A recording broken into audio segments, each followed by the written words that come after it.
Welcome to the literature review session. We will spend a few minutes looking at your research proposal. As you can see from this diagram, it has three general areas. The actual proposals may differ in the sections they tackle, but by and large, they all contain these three sections: identification of your research area, your research aim, research question, which could be synthesized as my research project is about. Then an outline of relevant literature informing your research, which will need to distinguish between theoretical and empirical contributions to literature. And finally, your research method and methodology. Again, and as we mentioned previously, these two will need to be separated. Let's talk about the first one, the research problem, your research question. You will also encounter this as the research aim. They are not exactly the same, the problem, question, and research aim, but they are interrelated. The first thing you will need to address in that section is what is the research problem the study will address, and do so quite explicitly.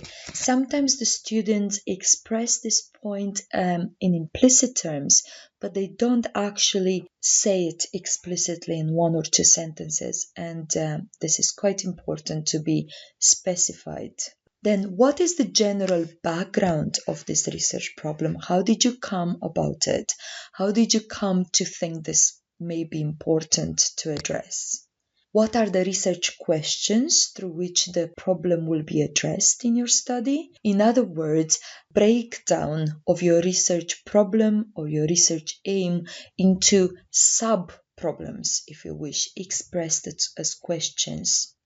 And finally, what makes this research problem interesting, relevant, and important?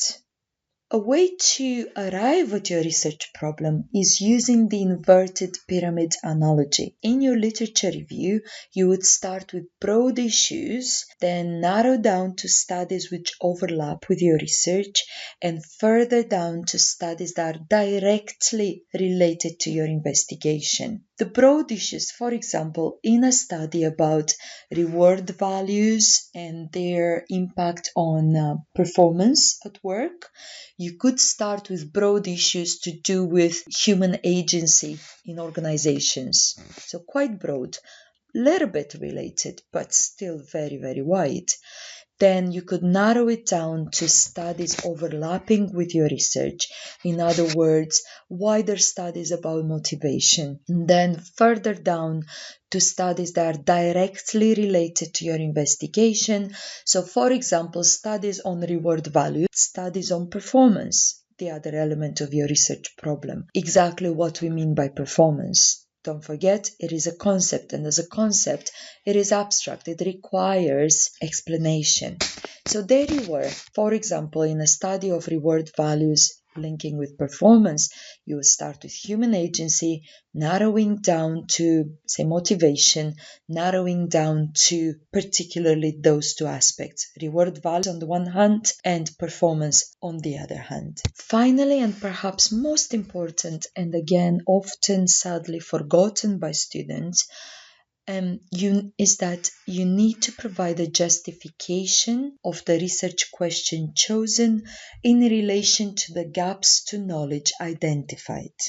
Now, if you look at this slide, it pretty much gives you the overall structure of your literature review, which will need to start with background of the area of interest, moving on to studies directly related to your question, and providing a separate section on how your study will contribute to covering a gap in knowledge. Now, moving to the second area of your research proposal, the actual literature review. What is important to cover in that literature review is work that has already been done in the area. Don't forget, the area does not come out of thin air.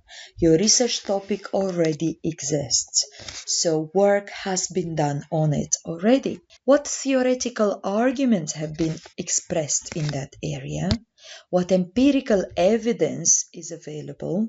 If you remember, it's important to distinguish between theoretical contributions and empirical contributions to the literature.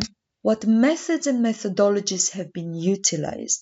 This is very important because through identifying those, you may discover that your particular research area is dominated by a particular methodology, and there may be a good reason for it. Therefore, if you wish to employ a different methodology, you should justify the need for that. You should give some thought to why most scholars chose A and you are inclined to choose B. And then again, really important, as mentioned previously, identified gaps. You need to identify theoretical, empirical, and methodological gaps in the existing literature. Another area which your research proposal will cover is the description of your methodology and method. In other words, with what method will your proposed project be conducted? How, where, and when will you conduct your data collection? How will you analyze that data? What is the general timetable for conducting the research? This is useful to assess the feasibility of your choices. And finally, what do you expect the strengths and weaknesses of your selected method to be? So in a nutshell, you will have three main sections to your research proposal. One has to do with identification of your research area and research questions. Section 2 will have to do with identification of literature. And Section 3, research method and methodology, which some of you simply call methodology, because methodology could be argued to include research methods.